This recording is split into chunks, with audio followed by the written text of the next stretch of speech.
Ghost with Cats, Chapter 10. A Good Host Hunts. Rule for daily life number 1.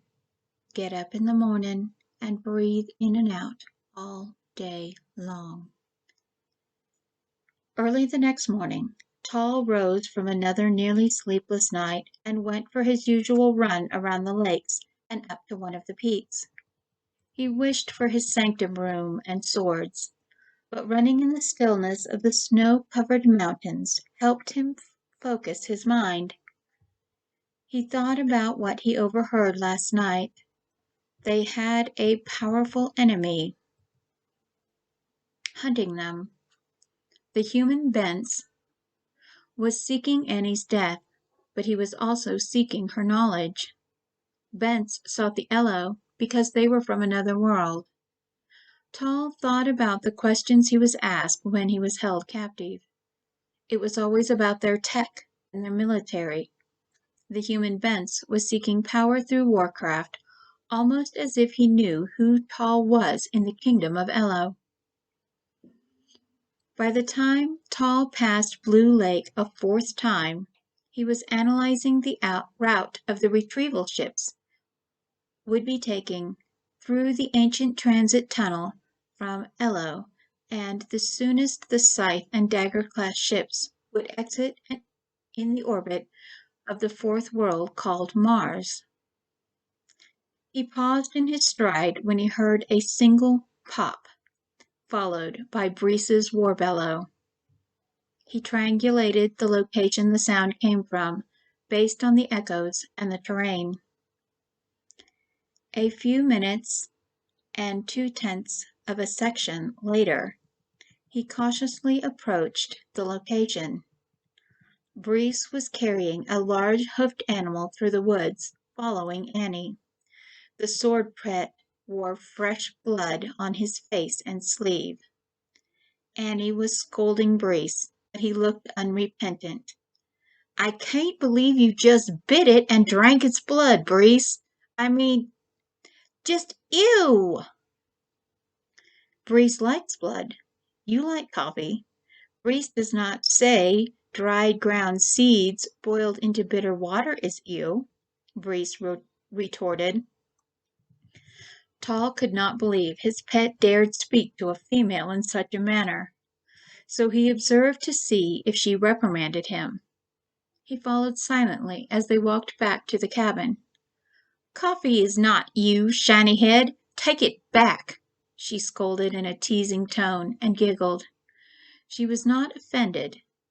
A female of Eloh would have demanded his sword pet's heart blood for speaking to her in such a manner. Breeze laughed too. "Breeze not take it back. Coffee is you. Maybe too much coffee is reason my lady is so little. Cipher Vorn read online, coffee bad for growing." Annie giggled again. It was a light, bubbly sound. "Don't y'all believe everything you read online, Breeze. And no, coffee isn't bad for you. A person should drink a few cups every day." "Breeze thinks my lady drinks her few cups, and drinks Breeze's few cups, and drinks Cipher Vorn's few cups, and—" All right," she stammered, interrupting. "I get your point. I drink way too much coffee. I still can't believe you drank its blood." She hung her tongue out, like she had licked something bitter, and shook her head in disgust. "Ew, I'm gonna puke again." "Blood is coffee to Breeze," the sword pet volunteered. "Blood not make Breeze vomit like Lady Annie." "If you say so, Breeze, but ick." Annie seemed to not mind that Breeze contradicted her, and allowed him to do so, something she found displeasing. It was the oddest thing Tall had ever observed a female do. At the cabin, they stopped near the furthest building. "Okay, bind its hindquarters and we'll hang it here. You and Vorn can do what y'all need to do with it. I don't want to see it or smell it," Annie said as she walked back to the cabin. Tall stepped out of the woods and walked to where Breeze was standing.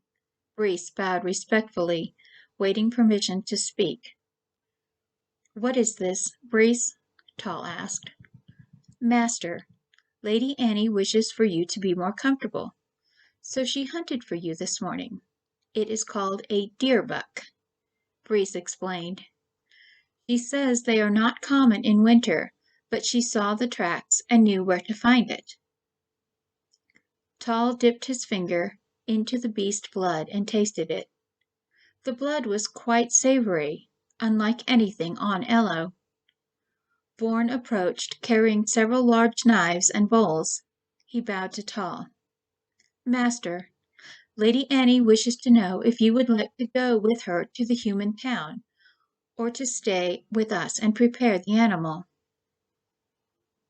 "Vorn, why has she done this?" Tall asked. "It is her wish to slay the buck. You would have to ask her for a truer answer yourself, master," the cipher responded cryptically. Tall shrugged.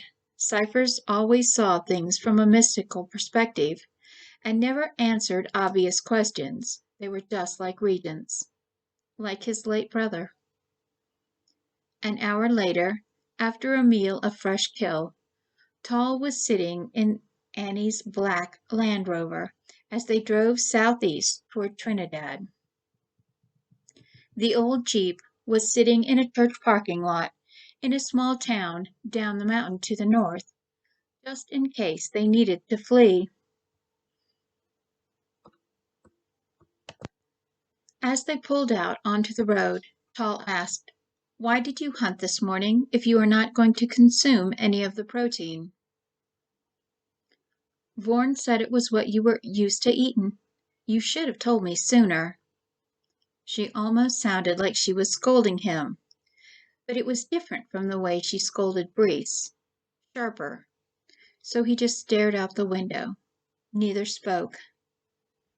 The scenery in this direction was beautiful, unlike any he had ever seen, even in the Outer Kingdom worlds. He was particularly fascinated by the great vertical stone walls and the one they drove through in a small town called Stonewall. She was humming to the soft music playing. Finally, she asked, breaking the silence, "Are you excited to be going home in a few days?" "I am unsure why I even came," Tall answered. "Do you want to talk about it? About True's light? I'm fairly good at listening and figuring stuff out." She stopped at a red light. "It used to be my job before I became a writer." "Tell me how you met my brother." She squeezed the wheel, then slowly started forward on the icy road surface. He noticed how carefully she drove, but did not think that was why she hesitated. "He was a friend of my grandfather Opier.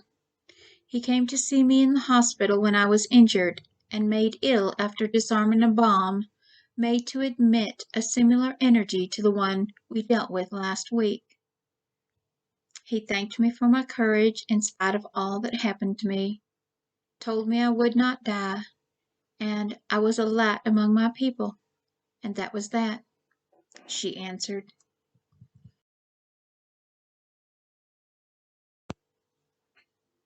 He frowned. It was a very unsatisfying answer. His frustration rushed out like the wind from the peaks. "That is all? He just thanked you for nearly dying and left? How was he there? How were you there?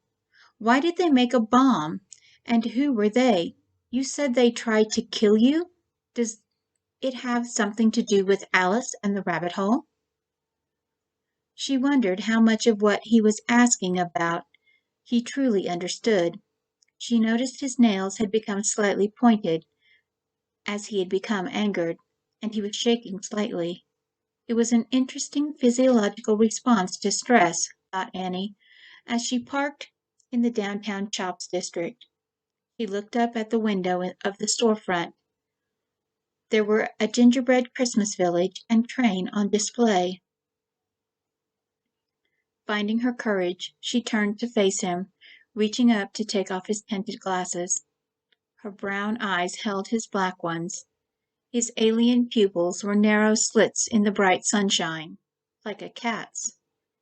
She noticed Tall's eyes weren't really black, but a very dark brown, darker than espresso. She knew Vorn's eyes were a midnight blue, and Brisa's eyes were a very dark, almost black gray. She wondered for a moment if Eloh had eye colors like humans. All right, I'll tell you the whole horrible story later, but that is the little bit is all I know about your brother. However, I'll tell you everything, if you promise me that afterward you will not look at me any different than you do this morning before we left the cabin. Why? He never blinked or looked away. Rule number 2 for daily life. Do not dwell on the past or your pain. You did not die that week. It was the rule she broke most often, almost daily. Annie took a deep breath. Because every time I tell anyone about what happened, even a trained professional, they look at me like I turned into some kind of monster after I'm done. Like I was wrong, 'cause I fought back, 'cause I saved myself instead of curling up and dying. Either you can take it or you can't. She sounded angry as she challenged him. Annie got out and walked to the front of the car. She stood there for a moment with her head bowed before heading through an ornate-looking glass door. Tall just sat there staring after her, confused and wondering. How could a female be blamed for defending herself? The shop in front of the vehicle appeared to be some form of confectioner's shop. In the window were many of the paper snowflakes, similar to the ones she taught Brice to make. In less than 10 minutes, she was back with a large box wrapped in red paper, which she put in the back seat on the driver's side. Are y'all coming, or are y'all going to sit here? Annie snapped with an angered twang to her voice. I did not mean to offend you, Tall said slowly. There are many questions I had for my brother that were never answered. It was not proper for me to take out my frustration upon you. She slammed the rear door. He watched her walk around the SUV, then she opened his door. Look, we can't talk about what happened to me here. I can't handle it in public. But you can talk about your people and prove to me. Maybe I can help you. Or maybe talking will help you find another clue. I only know what Opier told me. His people, your people. They aren't supposed to be on our world. I also know a little bit more from what Rabbi Isaac told me later. Your people were here a long time ago. You ate certain things. Your people left and were forbidden from coming back because your people thought they were angels and wanted us to worship them instead of God.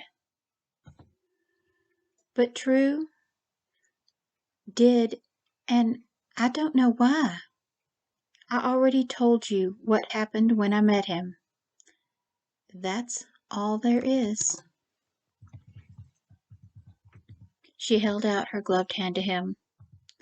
So come on, walk with me, Tall, she insisted. Tell me your clues, and maybe we can figure out a little more together. He put on his sunglasses and took her hand as he stepped out into the brilliant sunshine, almost 40% brighter than Eloh's. Perhaps she could help him. Her mind worked very differently than his. Or perhaps today would be like so many others he had spent pondering and discovering nothing.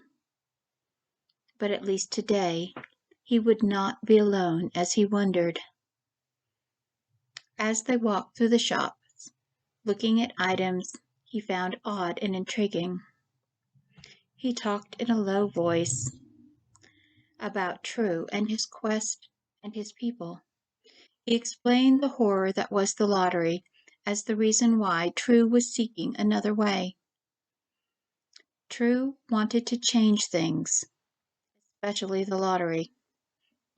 He sought what was responsible for the madness that is overcoming our females, and a cure. He thought the cure could be found with the light. But he never told you what the light was? Annie scowled. No, he did not get the chance. Nodding, Annie revealed. Vorn told me the females of your species refuse to be mothers or spouses now. It is true. Our entire kingdom is on the verge of collapsing because of something my brother called the loss of heart. Tal had to agree. Eloh females had no hearts. They were nothing like the human female he followed from shop to shop. Some females kill every male they make to take their property. All demand support entitlements from the kingdom, while they contribute nothing to our entire civilization except their token fertility. And now they wish for the ranked males, such as myself, to participate every third rotational cycle, which means in 2 cycles and a season, some female will attempt to seduce and murder me again. Oh, Tal, what will you do? He breathed out heavily through his nose, then gave a one-word answer. Survive.